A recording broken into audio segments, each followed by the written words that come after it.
Coucou. Deuxième podcast en 1 semaine, en 2 semaines, hein, vous le connaissez.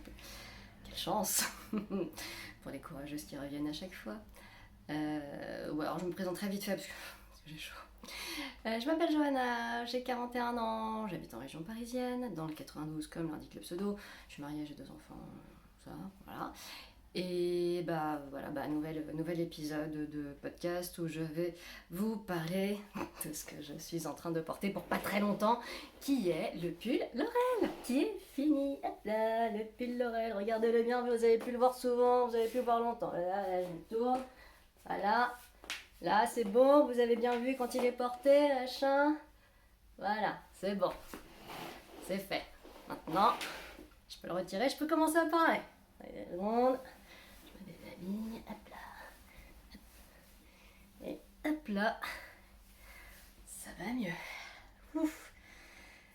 Donc, comme je vous le disais la dernière fois, attends, je vérifie que le cadrage il est pas trop mal, voilà. Comme je vous disais la dernière fois, j'avais fini pas mal d'ouvrages dans le courant du mois d'août. Et je vous en avais présenté un, donc le Mochi, Moki, Loutois là. Cette fois, je vous présente ce petit pull charmant pour l'été, qui est le Laurel. Et la prochaine fois, quand il sortira un jour, le Virga de la case avant, mais bon, ça sera un jour.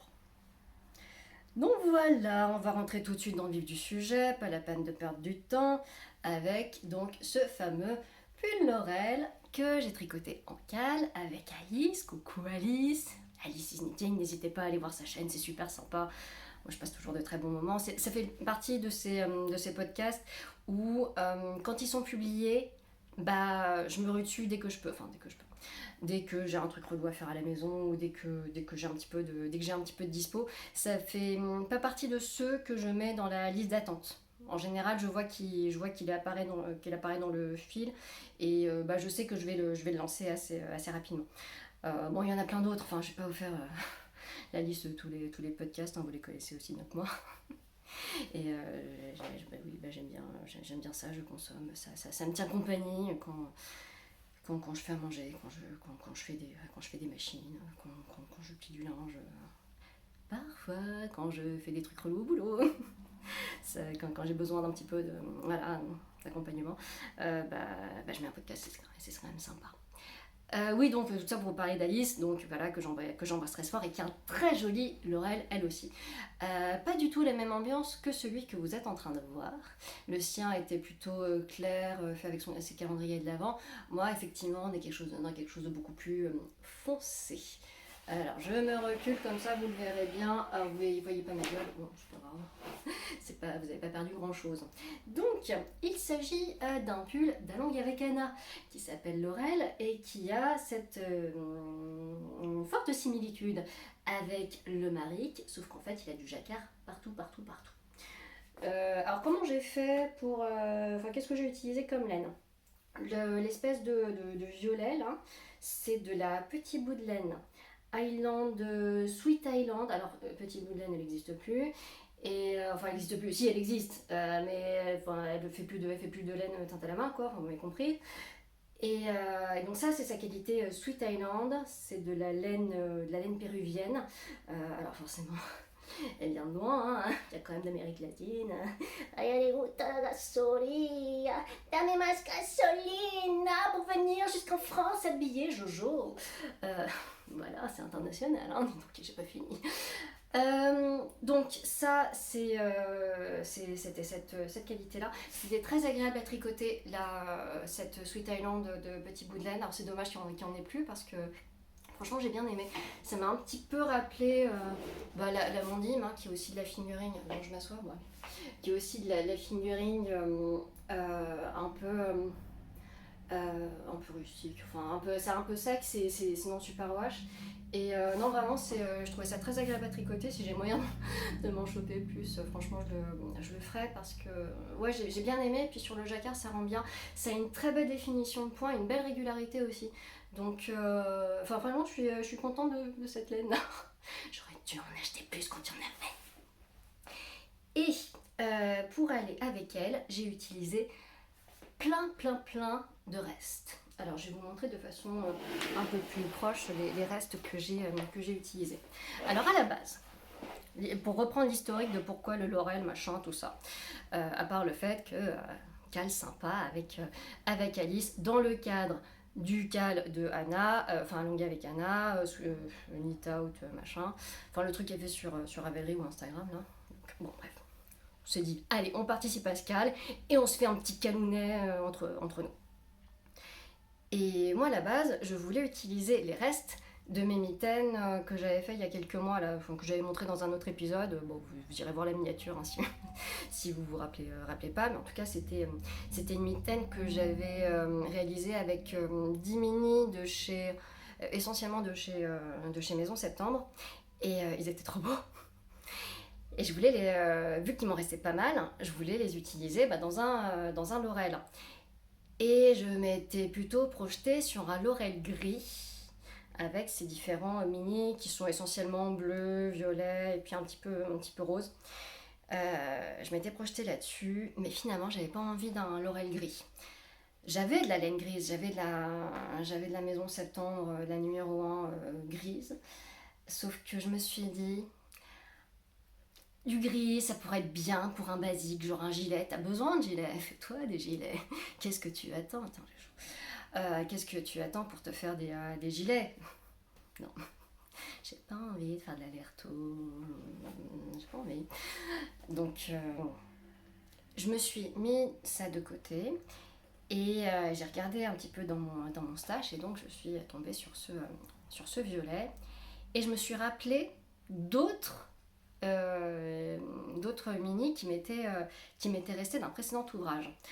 Ce précédent ouvrage, c'était le col Helix de Marianne Munier, que j'avais testé pour elle avec un kit de la bien-aimée, un kit bien cher et sur lesquels il y avait un écheveau de Helix, donc c'est quoi? C'est 600 mètres pour 100 grammes, et 6 mini écheveaux de plein de couleurs différentes.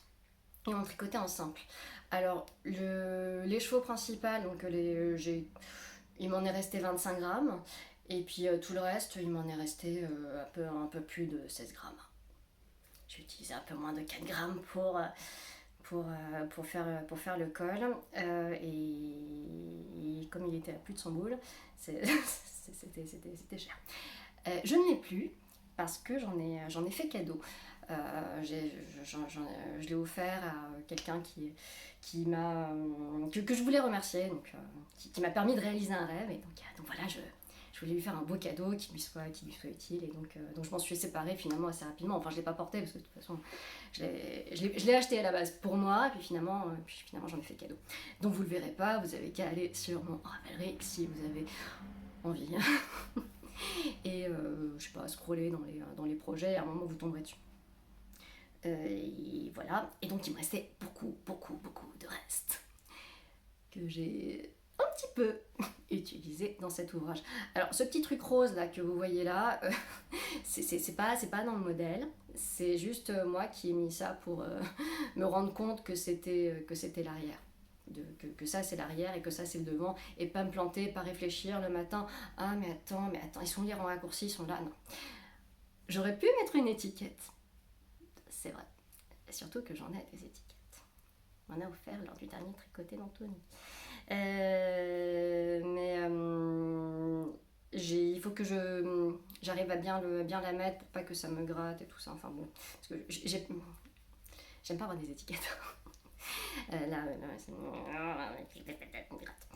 Et donc c'est pour ça que j'en ai pas mis et que je me suis dit que ce petit repère là, ça allait suffire. Bon, bref. Et donc, j'ai utilisé essentiellement ces petits mini pour réaliser ce jacquard. Je vous les montre après, en sachant que je les ai déjà montrés dans un autre épisode, donc où je les montrerai vite fait. En tout cas, ça fait pas un dégradé, vraiment, tous ces mini. Bon, allez, je vous les montre parce que comme ça vous comprendrez la logique. Ça commence par ce vert. Je crois que ça s'appelle Emeline chez la bien-aimée. Il est magnifique, je l'adore, c'est l'un de mes verres préférés. Ensuite, il y a cet autre verre là, je crois qu'il s'appelle The Shire. The chien, pour, qui allait aussi dans ce truc-là. Ensuite, j'ai utilisé quoi? J'ai utilisé où? Voilà. Celui-ci, ça c'était un mini de Maison Septembre qu'on m'avait offert, enfin que la maman de la dame m'avait offert à la grande mercerie. Parce que j'avais fait un gros achat et puis j'avais flashé sur lui et il me dit ah bah tenez. Oh, trop sympa. Ensuite, j'ai utilisé ceci qui est un autre mini de Maison Septembre mais que j'avais acheté à la base pour mes mitaines et que j'ai pas utilisé pour les mitaines. Mais que j'ai quand même bobiné pour lui, pour essayer de faire cette petite transition verte. Voilà, c'est une qui va vers le gris. Ensuite, qu'est-ce que j'ai utilisé? Il me manque un truc, non? Peut-être pas. J'ai utilisé ceci, mais c'est différent. J'ai pas utilisé autre chose à la place. Ah non, ceci, qui était un des mini aussi de Maison Septembre utilisé dans le cadre de la mitaine et que bien sûr ça tient pas. Qu'est-ce que je pourrais faire? Bon c'est pas grave, je vais le tenir comme ça et puis après je me démerderai, ne vous inquiétez pas. Après cette couleur, c'est celle-ci. Ça c'était un petit reste de fil que j'avais utilisé pour les mitaines et qui m'était resté du stage de Pinoum que j'ai fait à Malakoff. Ben voilà, du coup il est rentré là-dedans et il a continué avec ce fade.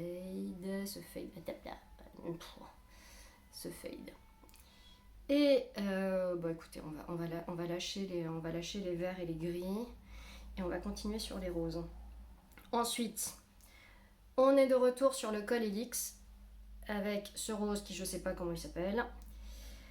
Puis sur ce rose là qui s'appelle The Hotness, il me semble. Puis on est allé sur ce violet, je crois que c'est le anémone. J'adore le anémone.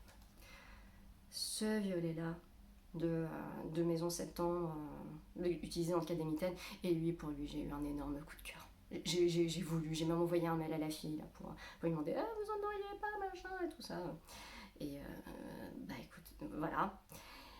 Ensuite, on passe à celui-ci qui revient du col Helix, machin, je sais pas comment il s'appelle. Donc là, ça fait le fade de rose. Et enfin, on part là-dessus pour refaire la transition pour autre chose après.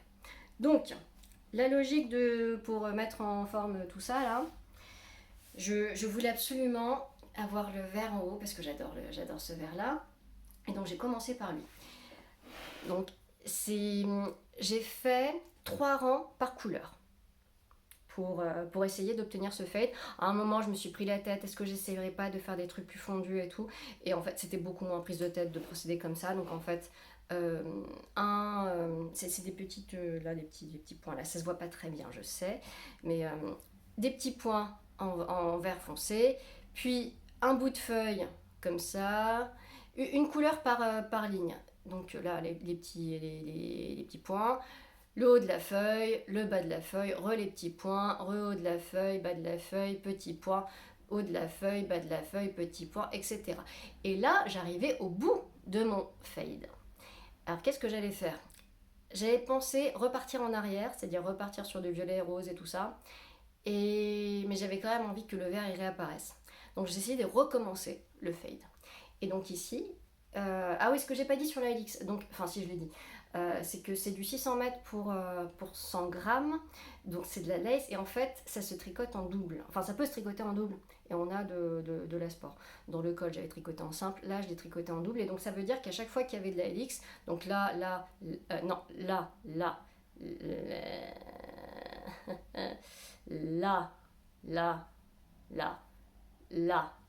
et là, je tricotais en double. Et donc pour pouvoir faire la transition entre mon gris, hop là, il est là. Oh putain, je suis en train d'embarquer d'autres fils. Non, tu débouillines pas. Ça et ça, c'est différent hein, comme couleur. Qu'est-ce que j'ai fait? J'ai mélangé les deux fils. Et donc ça me fait ça, ce truc chiné. Je suis pas ultra méga satisfaite. J'aurais dû faire autrement. Enfin, je sais pas ce que j'aurais fait en fait. Mais bon, ça me permet de repartir, d'inclure du vert et de repartir vers le vert. Et surtout, ce que je voulais, c'était que les couleurs n'interviennent pas au même moment qu'en haut. C'est-à-dire que ce vert-là, je voulais pas qu'il se retrouve à nouveau dans des points. Donc j'ai fait en sorte que ça soit décalé. Donc que le vert super foncé que j'adore, il se retrouve en feuille. Et donc là, eh ben, c'est ce qu'on a. On a le vert en haut de feuille, et puis après on continue, roule ma poule. Je suis la même séquence, mais cette fois avec des positionnements un petit peu différents. Et donc là, vous voyez que finalement, elles n'ont pas les mêmes têtes, les feuilles en haut et en bas, parce que, enfin, c'est subtil, hein, c'est sûr, parce que, ouais. Voilà ce qu'il donne, et puis pareil pour les manches. Je ne l'ai pas fait très long, parce que là encore, je porte plutôt du taille haute, donc j'ai pas forcément besoin que ce soit ultra long. Quand c'est très long, ça me va pas terrible. Excusez-moi, je rembobine ça parce que ça m'énerve là de voir le fil qui traîne, ça m'agace. Voilà. Donc j'ai pas fait très long. En fait, j'ai fait le même nombre de répétitions que Anna. Enfin, dans le modèle de Venture de Pachardellerie là. Et pour les manches, je crois que j'ai fait la même chose. J'aurais pu faire un petit chouille plus long la manche, mais je pouvais pas la faire longue au point de rajouter un motif comme ça pour rajouter encore une section. Si j'avais rajouté un motif comme ça aurait été beaucoup trop long. Donc ce que j'ai fait, c'est que je me suis arrêtée là, j'ai fait les rangs avant les côtes, et puis j'ai fait des côtes un peu plus longues. Je crois que normalement elles demandent 3 cm, et là j'en ai fait 4, justement pour couvrir un peu.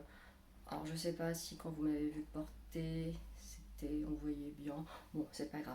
Il est lavé, hein, donc oui, bloqué. Bon, sachant que quand je bloque, moi j'épingle pas. Hein. Enfin, il y a que potentiellement les châles avec de la dentelle que je peux épingler. Ça, j'épingle pas. Je laisse poser là sur l'espèce d'étendoir là avec la grille, l'espèce de grille d'étendage de pull là. Et ça sèche très bien. Mais je suis vraiment très contente, ouais, Est-ce que je pourrais vous montrer de plus près le point là, la belle définition de la Sweet Island de Petit Bout de Laine, parce que franchement, je trouve que le tricot il a de la gueule. Ouais. Et puis c'est très nuancé. Donc on voit des endroits où c'est zébré. J'ai pas alterné les écheveaux hein, pour le violet. Je trouve que c'était pas nécessaire parce que bon, c'est cassé par le jacquard, mais il y a quand même des nuances hein, qu'on voit, donc c'est sympa. Tiens d'ailleurs sur la couleur de fond, la couleur principale, j'avais 3 écheveaux, mais en fait j'en ai utilisé même pas 2 entiers. Il me reste à peu près 20 grammes du 2e écheveau et j'ai pas entamé le 3e. Je vais pouvoir le réutiliser. C'est trop bien vu que j'adore cette couleur et que j'adore ce fil. C'est bon, ça fait pas 3 écheveaux qui sortent du stash, ça n'en fait que 2, mais quand même, je me réjouis de pouvoir la réutiliser dans un autre ouvrage. Parce que vraiment, ouais, ce fil, il était top, je l'apprécie vraiment beaucoup. Tant que j'y suis, vu que je vous montre un pull en jacquard et que c'est le bon moment, là, on est vague de chaleur de début septembre, on est bien, là, je crois que c'est vendredi, la journée la plus chaude, en tout cas par chez moi. Cette circonstance, je vais vous montrer mes autres pulls en jacquard. Parce que j'en ai fait quelques-uns avant de faire des podcasts. Je vais pas les enfiler, hein, faut pas rêver non plus. Mais bon, tant qu'à faire, je vous les montre parce que je pense que vous les reverrez pas, étant donné qu'à chaque fois je porte un ouvrage terminé. Il n'y a pas de raison que je vous montre des ouvrages passés, à moins que je fasse un podcast juste pour vous parler d'encours, mais bon, bref. Voilà. Alors, allez, je commence par le dernier. Non, je vais pas commencer par lui. Parce que vu que je vous parlais de ça, là, de celui-là, du Laurel d'Along avec Anna, en fait, non, c'était pas mon premier pull en jacquard. C'est le Maric lui-même. Que c'est pas mon premier pull en jacquard. J'allais vous dire que c'était le premier, mais en fait, c'est pas le premier. Et donc il s'agit, celui-là il me va très bien, je vais pas vous le porter, mais je suis très contente de le porter à chaque fois, même s'il est un petit peu long en bas, c'est pas choquant. Donc ça c'était mon premier CSF. J'avais acheté un kit chez Lana Mouret. Et à la base je voulais le kit avec le bleu et le rose là, mais il n'y avait pas. Et donc c'est le kit avec le jaune, le vert et le rouge. Et, euh, et j'avais pas osé prendre le gris. J'ai regretté. Oh, je sais qu'il dépasse. J'ai un peu regretté par la suite de ne pas avoir pris le gris. Parce que vraiment il est joli, ces couleurs là avec le gris, il est vraiment très joli. En tout cas j'avais choisi le non-teint, donc payé au prix du teint, hein, mais bon ça c'est autre chose. Je me rendais pas compte à l'époque, c'était mon premier CSF, j'étais là, j'ai acheté plein de trucs, j'étais folle. C'est en même temps que la grande mercerie, mais j'ai craqué mon slip, mais laissez tomber quoi. Et donc celui-là c'est la version bottom-up, donc celle qui se commence par le bas et qui se termine par le haut. J'en suis très contente. C'était très sympa de le faire dans ce sens-là parce que ça a été mon tricot réunion, tricot transport. Les manches parce qu'elles se font de bas en haut. Donc en fait, c'est comme si vous tricotiez une chaussette dans les transports. Donc c'est tout droit. Et donc j'ai fait comme ça mes 2 manches. Et puis j'ai commencé le bas du corps aussi. Vu qu'on se prenait pas la tête, c'était mon tricot salle d'attente. Et donc il a avancé comme ça. Je crois qu'en tout, j'ai dû mettre 1 an à faire ce pull. Mais en tout cas, c'était. Voilà, il m'a tenu compagnie des moments où j'étais contente d'avoir un tricot. Et puis au final, il rend super bien. Il tombe bien là. Donc je pense que je le referai un jour. Et en bottom-up, c'était vraiment très bien. Surtout que maintenant, je pourrais peut-être un petit peu mieux ajuster peut-être la longueur. Mais j'avais suivi la recommandation du patron. Hein. Mais non, très, très, très contente du bottom-up. Du bottom-up. Donc, celui que j'allais vous montrer à la base parce qu'il était en haut de ma pile, c'est celui-là. C'est le Alpenglow de Andrea Mori que j'ai fait juste avant de commencer les podcasts. C'était l'ouvrage que j'avais terminé à ce moment-là. Avant de commencer, je vous avais présenté quoi d'autre? Je sais plus. Enfin bon, celui-là, je l'ai fait entre Noël et le mois de janvier. Ouais, c'était avant quand même, c'était avant. C'était plus du tout un en cours, c'était même pas un ouvrage terminé vu qu'il y en avait un autre. Et donc, lui, c'est de la bien-aimée, que ça. Donc, le bleu et le gris. Là, le gris est très nuancé, je vais vous montrer de plus près. C'est un reste d'un de mes premiers ouvrages en mode tricot moderne, anglo-saxon, ravellerie, tout ça. Je crois que c'est peut-être le premier modèle que j'ai fait. C'est le col d'Andrea Mori. Je sais plus comment il s'appelle. Mais en tout cas, j'avais pas fait pour moi, j'avais fait pour mon mari. Qu'est-ce qu'il est gâté, dis donc. Et donc ça, j'étais allée choisir les couleurs à la boutique. J'habitais pas loin, forcément. C'est grâce à elle que j'ai découvert Laine Tatin la main et puis ce monde merveilleux. Et donc il me reste pas mal de reste. Hein.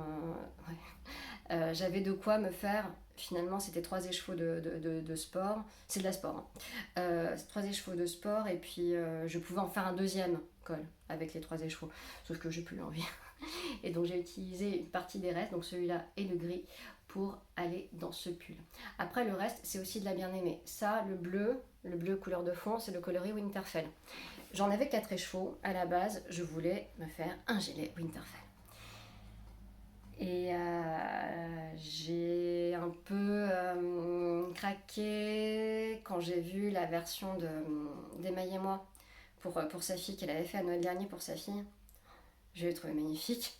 Et pourtant, quand j'avais vu passer, j'avais pas, sur Ravelry, j'avais pas eu un énorme coup de cœur pour l'ouvrage, quoi, super un pull en jacquard. Quand j'ai vu la version d'Emaille-et-moi, mais ouais, en fait, il m'en faut un. Donc, je suis allée chercher 4 écheveaux que j'avais de machin, là, de Winterfell. J'en ai utilisé que 2. 2 et un tout petit chouille d'un 3e. Oui, parce que j'ai dû faire taille 90 ou un petit peu moins. Enfin, vu que je suis étroite, du coup, je fais des petites tailles. Du coup, il m'en reste et je vais pouvoir en faire autre chose. Et ça, c'est du mohair de la bien-aimée aussi. C'est le bois de rose.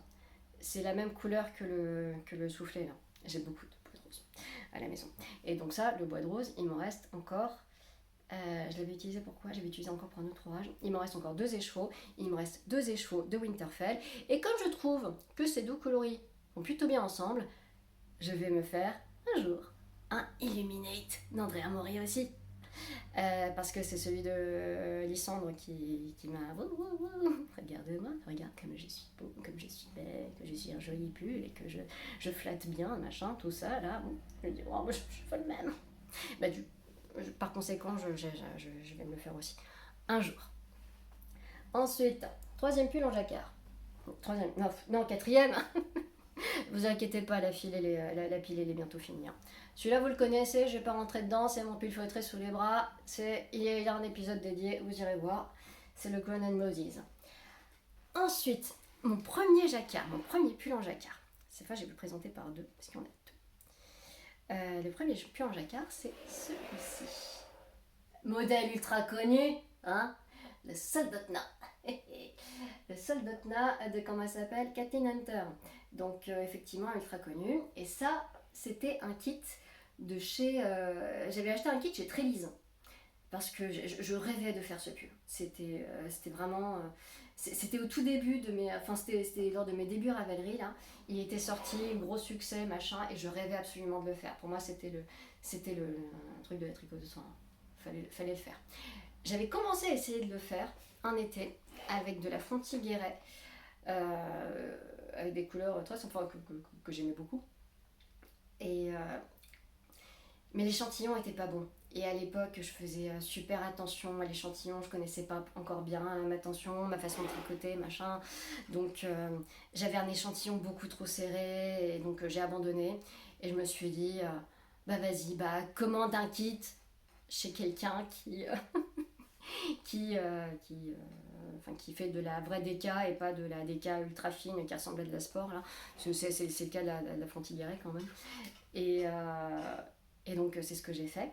Et j'ai acheté un kit chez Trélise, elle en faisait à l'époque. Et comme je ne savais pas, parce que est-ce que je vais le faire crop, est-ce que je vais le faire à manches longues, à manches courtes, parce que quand même un pull en jacquard, en manches courtes, mais est-ce que ça a vraiment du sens ? Est-ce que ça a du sens d'avoir un pull chaud avec les manches découvertes ? Je me suis dit, prends le kit à 6 écheveaux. Et j'ai fait un premier pull où j'ai utilisé pas tout mon kit. Il me restait alors les couleurs principales, ces couleurs-là, le gris et le blanc. C'est là pour lequel j'avais 2 écheveaux de chaque. Il m'était resté un écheveau entier. Et les couleurs contrastantes, le marron et le vert, il me restait un demi-écheveau. Alors que je vais faire... Ah oui, alors je vais peut-être vous montrer les couleurs un peu plus près. Donc, je sais plus comment elles s'appellent. Hein. De toute façon, c'était juste pour vous montrer un petit peu les pulls en jacquard. C'est un gris avec plein de marron dedans, un blanc avec des speckles, un vert, un marron que l'on retrouve dans le gris avec du marron dedans. Et voilà. Et puis j'ai fait le jacquard tout le long. Et donc ça, je l'ai fait. Et il me restait, par conséquent, de quoi en faire un deuxième. Et vous allez voir la différence. Parce qu'il y a une sacrée différence. Ça, c'est une taille 2 en haut. Et c'est une taille 3 en bas. Parce que je voulais pas que... je connaissais pas ma façon de tricoter comme je vous le disais, j'avais peur que ce soit trop serré, j'ai les bras un petit peu forts, donc voilà, je voulais quand même avoir de la place ici et je voulais pas qu'il y ait des anses négatives. Et en choisissant la taille 2, j'étais juste.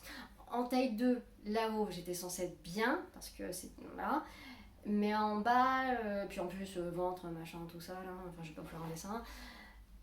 Donc ici j'avais fait taille 2 en haut, taille 3. 9 mois sont passés. J'ai pas eu d'enfant entre temps. J'en ai fait un deuxième. Que voici. Et voilà. En fait, c'est le négatif de l'autre. Attendez, je vous le remonte là. C'est le négatif de l'autre, mais fait très exactement avec les restes. C'est-à-dire que j'ai fait les chevaux de couleur blanche là qui me restaient, je l'ai utilisé pour le haut. Et j'ai inversé donc avec le gris qui est allé en bas. Et à l'intérieur, ici à l'intérieur du yoke très, très chargé, j'ai inversé les couleurs aussi.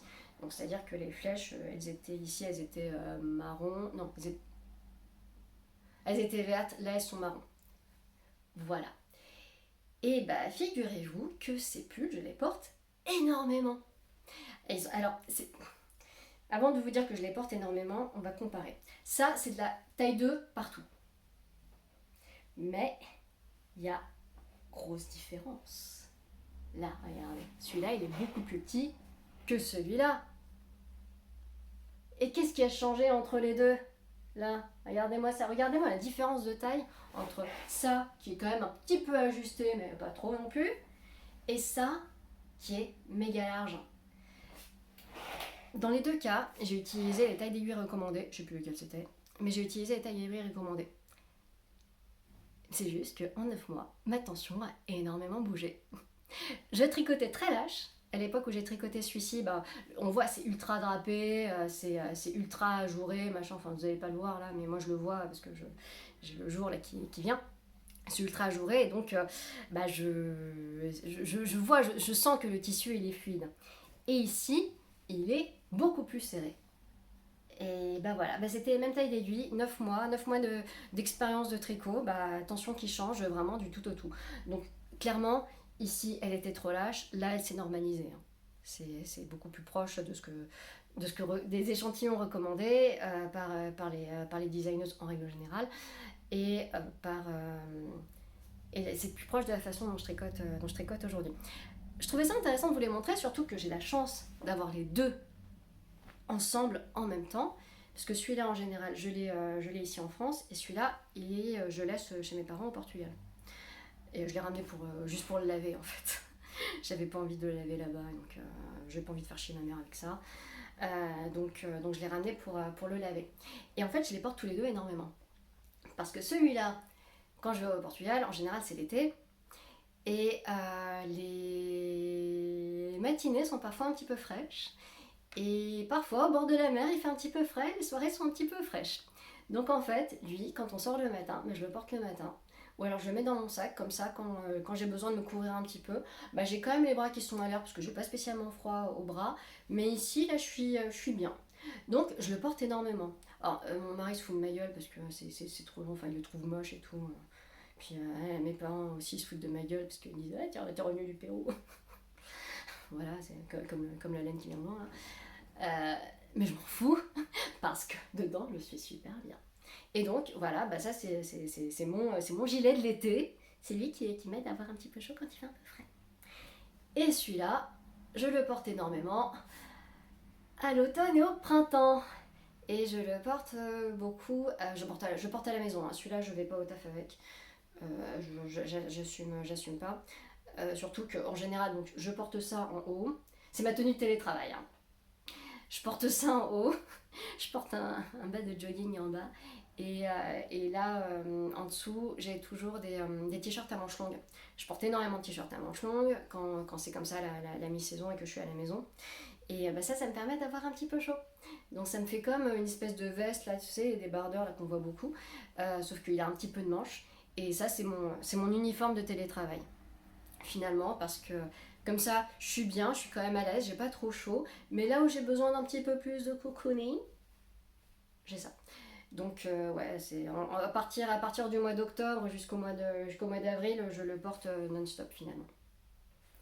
Et enfin un dernier pull en jacquard, et puis après je vais arrêter de vous saouler avec mes conneries, c'est le Festive Yoke Sweater de je sais plus comment elle s'appelle, mais il est super connu là, c'est le pull de Noël là. Et celui-là, je l'avais fait avec de la boucle laine, la W150. Et ben, il est très beau, mais il est très large.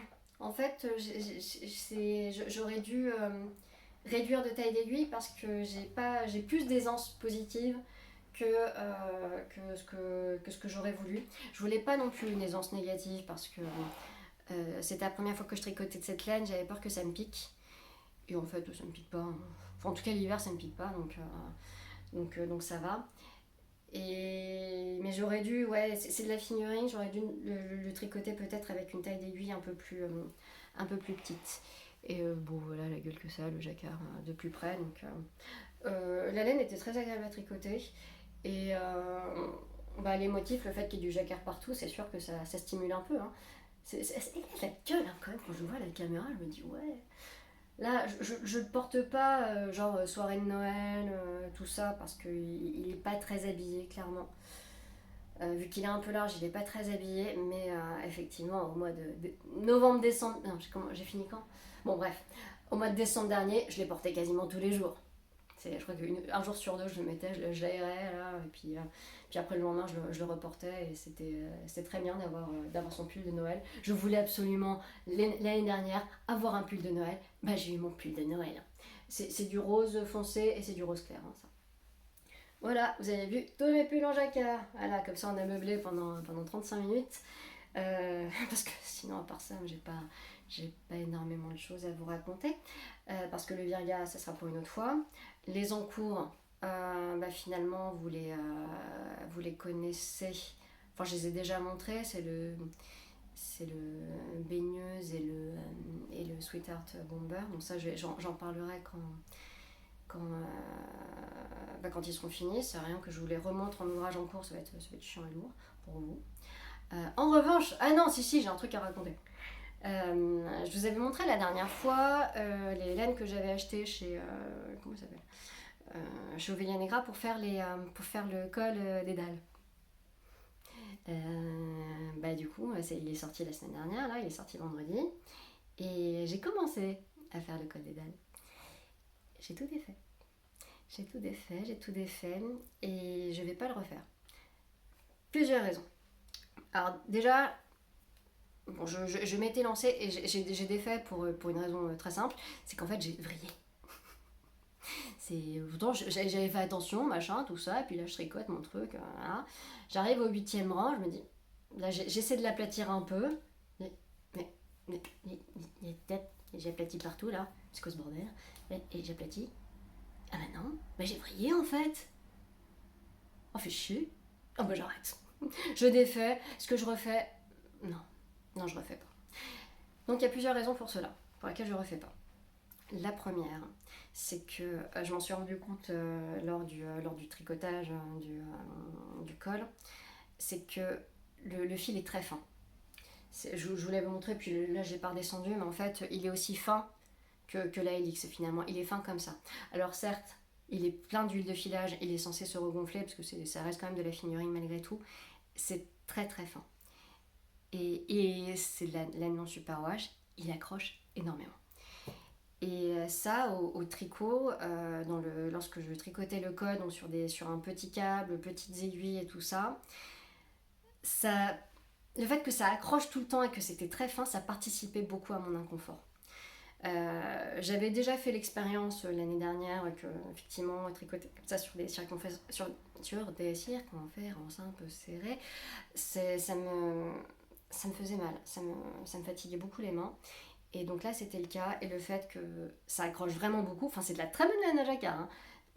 Mais voilà, tricot pas fluide, tension au niveau des mains. En plus, ça a commencé j'avais commencé le col le vendredi, j'avais très mal à la main parce que j'avais fait des conneries à la salle de sport 2 jours avant là. J'ai fait un mouvement pas comme il fallait, et donc la douleur est venue au niveau de la main droite assez tard. J'ai passé une journée de boulot horrible avec la main qui me faisait mal, et puis après j'ai commencé le tricot du machin, et je fais non, déjà j'ai un petit peu reste de douleur, ça me la renforce, donc si 1 mois et demi à faire 10 rangs par jour pour tenir le rythme et tout ça, ça va pas le faire. Donc ça a participé au fait que finalement je me voyais pas le continuer. Par ailleurs, j'avais fini mon Laurel 1 semaine avant.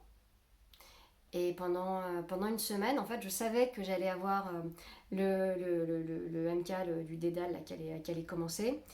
Mais j'avais fini mon encours principal. Et je vous rappelle que j'ai mon petit objectif calendrier de l'Avent, là, pour le mois de décembre, avec une clean sheet pour début décembre, pour que je puisse castonner à tout va. Et donc j'ai quand même cette petite envie de finaliser mes ouvrages, mes encours. Et donc j'ai commencé à reprendre des vieux encours. Et j'ai eu envie de finir mes encours. Et donc cette hype de me dire je vais me lancer dans le cas de mystère et tout ça, mais il faut attendre un peu, finalement j'ai trop attendu. Enfin j'ai attendu qu'il sorte, hein, c'est logique, mais c'était trop d'attente pour moi. Il aurait fallu que, pour que je reste dedans, il aurait fallu que je le commence dès la fin du Laurel.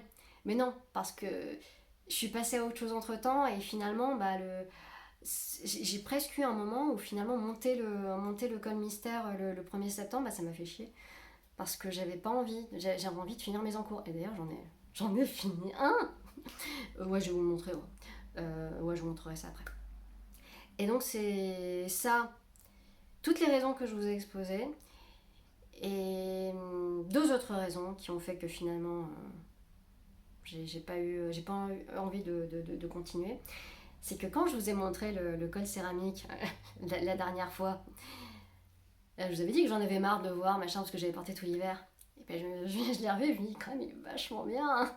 Il est quand même vachement beau. Et puis la laine, elle est ultra dodue, il est moelleux, il est squishy, j'avais fait avec de l'amandine, mais et c'est vrai que l'amandine, elle est top. Je l'adore cette laine. Et ouais, c'est. Si je dois me refaire un col comme ça, je le ferai avec de l'amandine parce que c'est chaud, parce que pour moi c'est doux. Enfin, c'est doux, enfin je le supporte bien parce que je suis. Voilà. Je suis solide, moi ouais, je supporte la laine bien sèche et tout ça, contrairement à mon mari. Pour lui, c'est beaucoup trop rêche, mais il faut quelque chose de beaucoup plus doux. Non, moi c'est. Enfin, comme la plupart des tricoteuses, je pense qu'on supporte très bien la laine que l'on tricote. Et voilà. Pour moi, c'était un fil plus adapté que le fil ultra fin tenu en simple que j'avais prévu à la base. Donc j'ai tout défait et j'ai rangé. J'utiliserai un jour le fil que j'ai acheté pour autre chose. N'en doutez pas. Mais bon, pas avec ça. Ouais, et puis l'autre raison, c'est que ce jour-là, je suis allée faire un petit peu de shopping laineux avec Jocelyne, que j'ai rencontrée au stage de filage. Et donc on est allé se faire un petit tour à Montmartre, voir les boutiques, notamment les boutiques de laine. Et on a un petit peu craqué notre slip. Voilà. Et j'ai eu envie finalement de tricoter ce que j'avais acheté, que je n'ai pas encore monté, parce que là encore je suis dans une phase où je finis les encours. Donc en fait, j'ai fini la semaine dernière un encours que j'avais qui sont des chaussettes comme celle-ci. C'est un modèle de chez Chouette Kit que j'avais eu à Noël l'année dernière. C'était mon beau-frère et ma belle-sœur qui me l'avaient offert pour Noël. Et j'avais été super contente et du coup je l'avais emmené en vacances. Et lors de mes vacances, l'année dernière, j'avais tricoté une chaussette. Je sais plus laquelle c'est. J'avais tricoté une chaussette et donc la deuxième était restée en souffrance. J'avais juste les côtes qui étaient montées. Lorsque j'ai repris mes encours et que j'ai refait le point, tout ça, fini ta deuxième chaussette. Et donc c'est ce que j'ai fait. Ce kit, il est prévu avec de la Yawol de chez Lang. Et avec aussi un fil de brillant là, qui va avec. Et donc c'était la première fois que je tricotais de la langue. Et c'est vachement sympa, j'aime beaucoup la Yawol. Enfin, si je reprends Fifi Brandfield qui disait que ça se prononce Yawol, enfin, fait tout un développement là-dessus pour dire comment ça se prononce. Donc je dis Yawol du coup, parce qu'elle a dit que c'était comme ça. Et c'est très agréable à tricoter. J'ai utilisé pour les talons, là, talons et pointes, le fil de renfort qui était fourni avec, là, les petites bobines. Là. Alors j'ai utilisé le rouge, mais j'en ai pas eu assez. J'ai une pointe qui est plus souple parce qu'il n'y a pas la bobine. Donc c'est des chaussettes, si vous en foutez des chaussettes, vous passez. Hein. Je fais partie des gens qui passent en général les parties chaussettes des podcasts. Parce que pas grand intérêt. Mais bon, je vous le montre si jamais vous avez envie. Parce que finalement, ça c'est un bon modèle de RER. Pour des raisons très simples, c'est que maintenant que j'en ai tricoté un exemplaire, je sais combien de rayures il me faut pour avoir une tige qui est pas trop mal et puis une longueur de pied qui est plutôt bien aussi. Et donc je me suis scanné le modèle sur mon téléphone et puis je me suis racheté avec Jocelyne des pelotes de Yawol pour me faire d'autres chaussettes comme ça pour mes chaussettes RER parce que certes il faut se balader de pelotes parce que c'est pour faire des rayures mais au moins grâce à ça je me vois avancer, je sais combien de rayures il faut que je fasse. Vous pourriez me dire oui mais t'as qu'à prendre de l'autorayante. Ce sera la même chose. Ouais, l'autorayante, faut que j'en tricote une première fois pour me rendre compte du nombre de rayures qu'il me faut. Alors que là, c'est déjà fait. Je sais que là, j'ai 11 rayures bleues, là, 11 rayures contrastantes, et ici, j'en ai 14. Et je me balade avec ça. Et donc voilà, donc je suis très contente d'avoir fini ça et d'avoir découvert ce fil. C'était très bien. Qu'est-ce que je peux vous montrer d'autre? Si, j'avais prévu autre chose. Allez, j'ai 45 minutes là. Allez, ça fait longtemps que je vous en ai pas parlé, mais on va faire un petit point. Et pour ce petit point, j'ai décidé d'inviter Shana Paul. I got the right temperature blanquette. Hé hé, la température blanquette. Elle est là. Et elle a commencé à être montée, hein. Bien évidemment. Là, c'est que le début. Elle va être beaucoup plus grande que ça. Mais au moins, vous voyez un début de couverture. Avant, c'était juste des petits carrés. Alors, je vous rappelle de quoi il s'agit. À Malakoff, j'avais acheté... Enfin, non, j'avais pas acheté, j'ai rien acheté. Enfin, si, j'ai acheté des trucs à Malakoff, mais on s'en fout. J'avais fait un stage de pinloom avec une nana, je ne sais plus comment elle s'appelle, je crois qu'elle s'appelle Isabelle. Et c'est donc du tissage avec ce petit cadre, avec des épingles, qui vous permet de faire des petits carrés. Ça tombe bien, j'en ai là. Hop là. Et donc lors du stage, j'avais appris à faire ce petit carré avec voilà, c'est un petit carré tissé que en fait on passe les fils comme ça, on les croise avec un crochet machin, c'est du tissage. Et donc quand j'avais fait le stage parce que j'avais envie de voir autre chose, découvrir autre chose, en profiter pour étendre ma culture fibresque. Et j'avais adoré faire ces carrés. Je trouvais ça trop joli et je me suis dit mais faire des carrés comme ça doit être génial pour faire une couverture. Et donc l'idée a germé de faire une couverture avec des petits carrés comme ça. Alors j'ai continué à faire des petits carrés là comme ça avec des restes que j'avais. Ça un jour je les assemblerai et j'en ferai une couverture. Mais j'avais envie de me faire cette fameuse température blanquette. J'ai déjà commencé à vous parler de la réflexion, je bafouille, c'est pas bien, qui a entouré tout ça, mais toujours est-il que là encore, très inspirée par Démaille et moi, qui fait une température blanquette pour sa fille, pour ses 18 ans qui finalement seront 19 ans d'après ce que j'ai compris de son dernier podcast. Elle fait la couverture qui retrace les températures de la première année de vie de sa fille. Du coup, donc, je me suis dit, mais c'est une super bonne idée. Plutôt que de faire une année là comme ça, quelconque, tout ça, bah non, tu fais une année qui a du sens. Et donc j'ai commencé à réfléchir à ça, et je me suis dit, je vais en faire une pour moi, une pour mon mari, une pour mes filles, tout ça, chacune une année. Et je me suis dit, et si je faisais la couverture de la maison qui est née en 1930, et donc je me suis dit, allez, lance-toi dans une température blanquette de l'année 1930. Donc je suis allée récupérer les températures là sur le site, température machin là, blanquette, tout ça. Et donc j'ai fait mon petit machin, mon petit fichier qui est là. Voilà. Que j'ai imprimé ici et qui est déjà très annoté. Le bleu, c'est tout ce que j'ai déjà tissé. Comme vous voyez, il m'en reste encore beaucoup. Et pour réaliser cette couverture, je fais un carré par semaine. Donc en fait dans mon fichier j'ai quoi? J'ai 52 semaines on va dire. Et donc pour chacune de ces semaines, j'ai la température minimale et la température maximale. Ces intervalles de température, elles ont une couleur qui est affectée. Donc en fait je fonctionne tous les 5 degrés de moins de 0. Donc 0 à moins 5, mais même moins de 0, parce que finalement, en région parisienne, c'est pas souvent qu'on a moins de 0. Une couleur, et ainsi de suite, jusqu'à...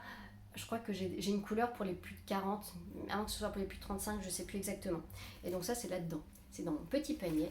Et j'avais acheté pour l'occasion plein de pelotes de Brusca de chez Rosa Pomar pour pouvoir me faire cette couverture. Alors les couleurs que vous voyez essentiellement dans cette couverture là, C'est le mois de janvier-février, hein. Donc forcément, c'est les couleurs les plus froides. Je ne suis pas encore aux couleurs les plus chaudes. Hein, couleurs les plus chaudes. Et je me suis longtemps tâtée sur la forme de la couverture, parce que là, si je fais une couverture juste sur l'année 2030, quand il ressemblera l'année 2030, ça me fait une couverture carrée, enfin 52 semaines, ça me fait une couverture carrée. Non, même pas, elle était même pas carrée la couverture.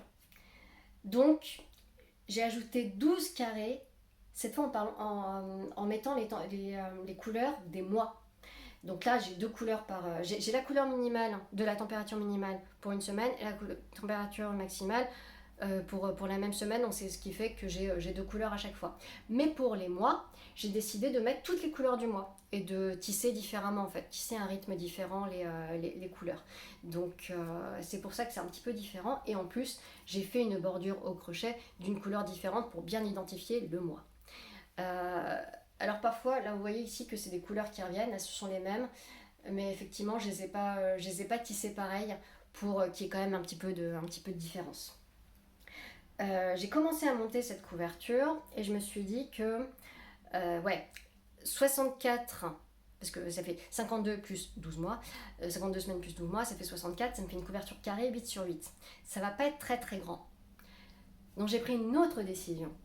C'est que finalement, je vais faire une couverture beaucoup plus grande, mais cette fois, finalement, en choisissant une autre année qui a du sens pour moi.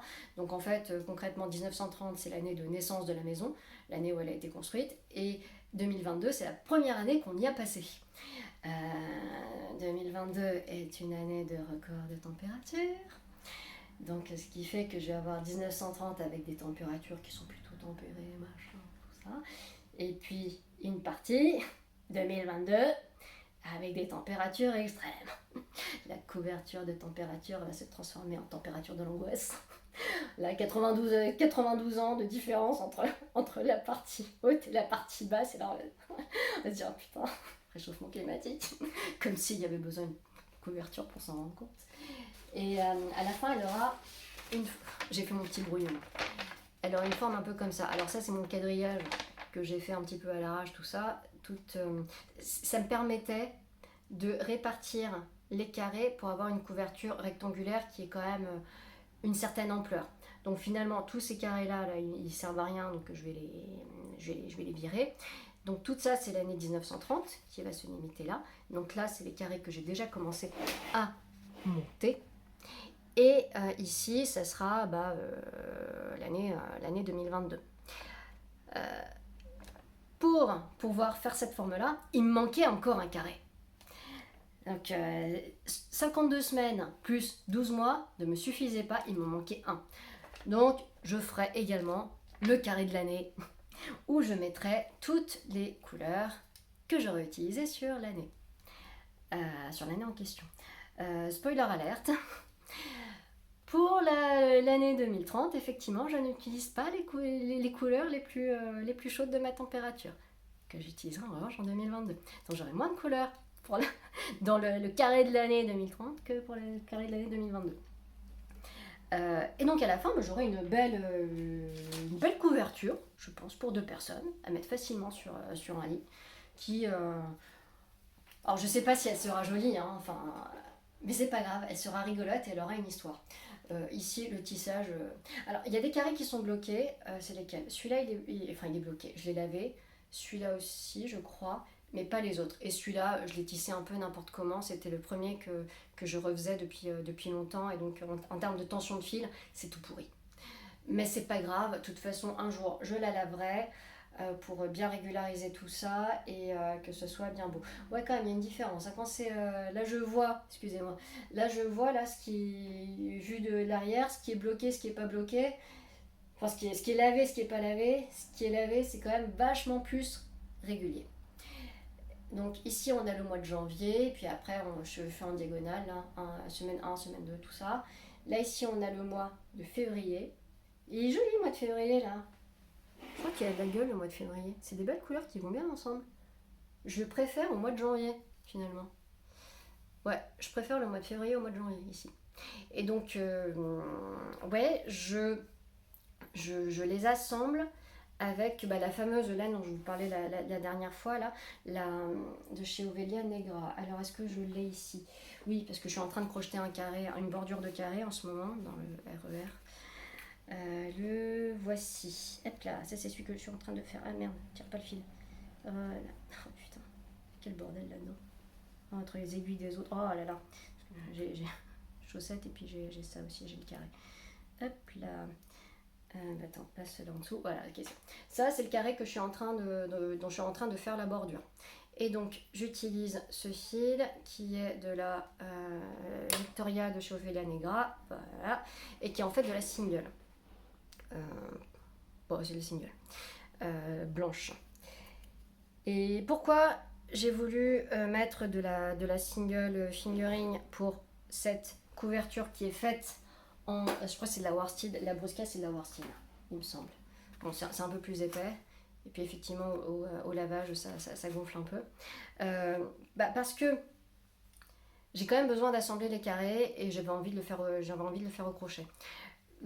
Quand on crochette quelque chose, un ouvrage, l'épaisseur de l'ouvrage elle est plus importante que l'ouvrage tissé où finalement il y a l'équivalent d'une ou deux épaisseurs de fil. Là avec le crochet on en a plus. Et donc je voulais pas avoir finalement une couverture qui soit trop déséquilibrée entre les bordures qui auraient été beaucoup trop épaisses par rapport au carré tissé. Donc c'est pour ça que j'ai choisi d'avoir une différence d'épaisseur.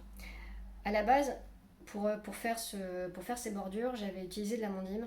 Et autant j'adore tricoter l'amandine, autant je déteste la crocheter. Surtout la crocheter en bordure parce qu'il y a plusieurs brins et puis c'est pas très net. J'aimais pas, je piquais là où il fallait pas.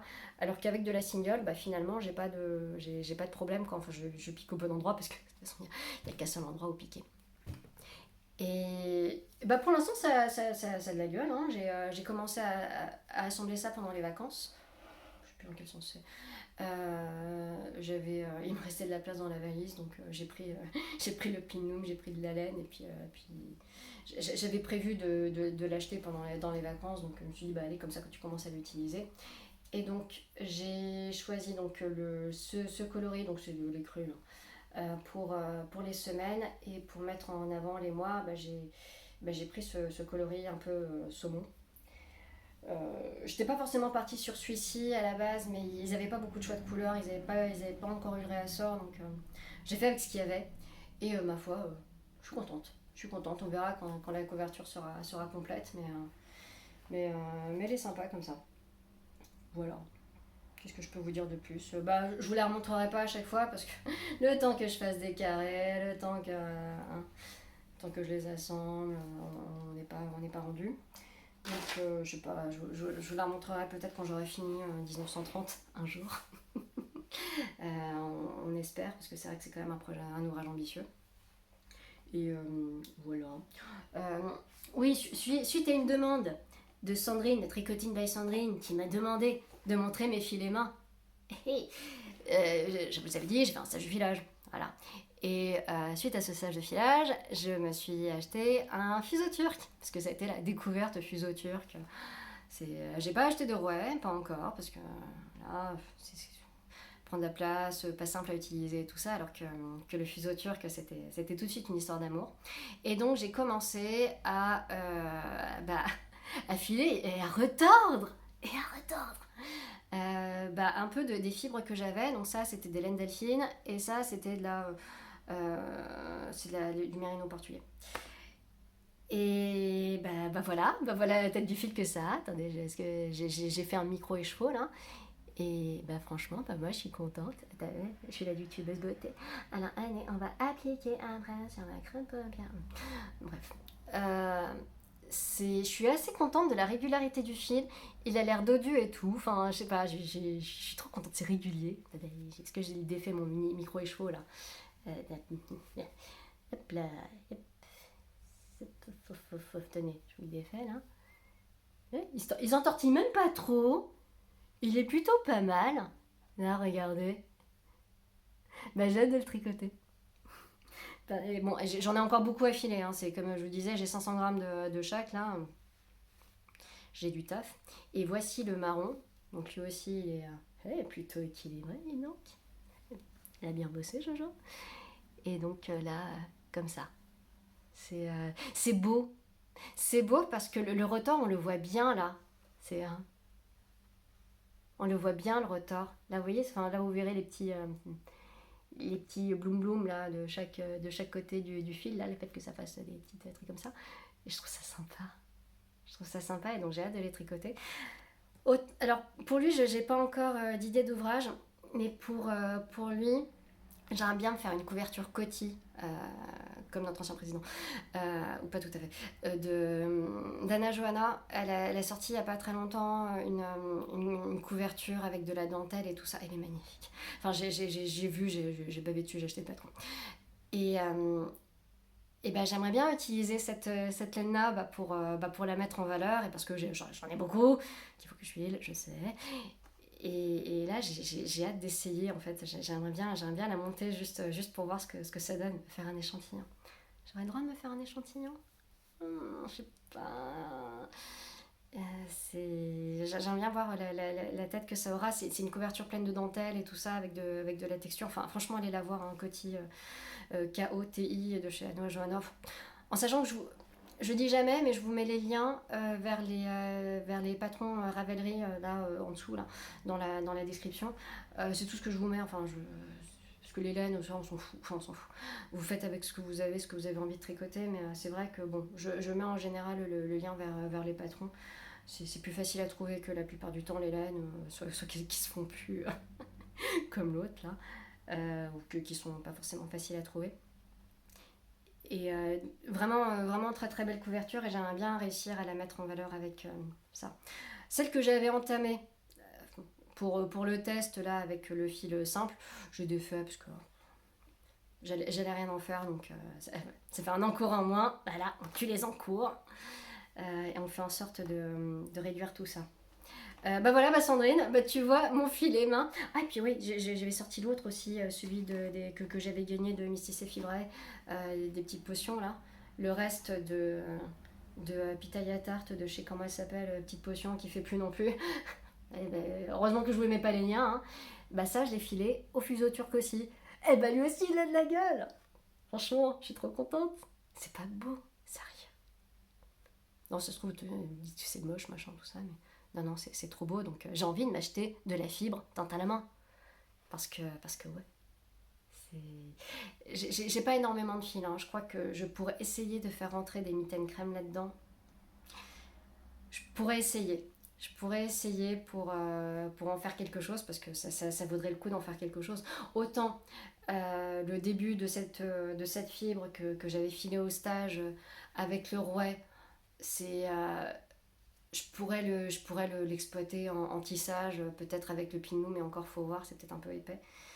Euh, mais ça, j'aimerais bien pouvoir le mettre dans un habit, donc et le mettre en valeur lui, pas forcément le mélanger, pas forcément en faire un jacquard, je pourrais, hein, mais j'aimerais bien qu'on le voit lui, quoi, et qu'on le voit lui tricoter.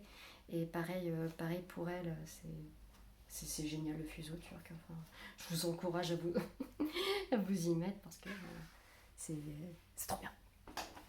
Voilà, bon, bah écoutez, je crois que j'ai fait le tour. Je reviendrai, quand il sortira, le Virga. C'est pas la peine de vous le montrer maintenant, parce que... Ah, hé Nouveau bracelet brésilien, je suis trop contente, il est trop beau celui-là. Je me suis fait, là, il y a pas très longtemps, Voilà, bref. J'ai... Nouvelle passion. Parce que bien évidemment, j'ai encore du temps à perdre, hein, avec tout ça. Bon. Merci encore d'être là. Merci pour les messages que vous m'avez laissés. Ça me fait plaisir. C'est voilà. Puis un bel bisou. Je vous embrasse. À très bientôt. Puis il y a une gagnante au fait pour la personne qui a deviné que la chanson que je chantais c'était Il n'y a pas que les grands qui rêvent de Mélodie. Bravo, elle a reçu son boulot, très bien. Je t'embrasse aussi. Et j'ai fini. Ciao, bonne journée. Salut.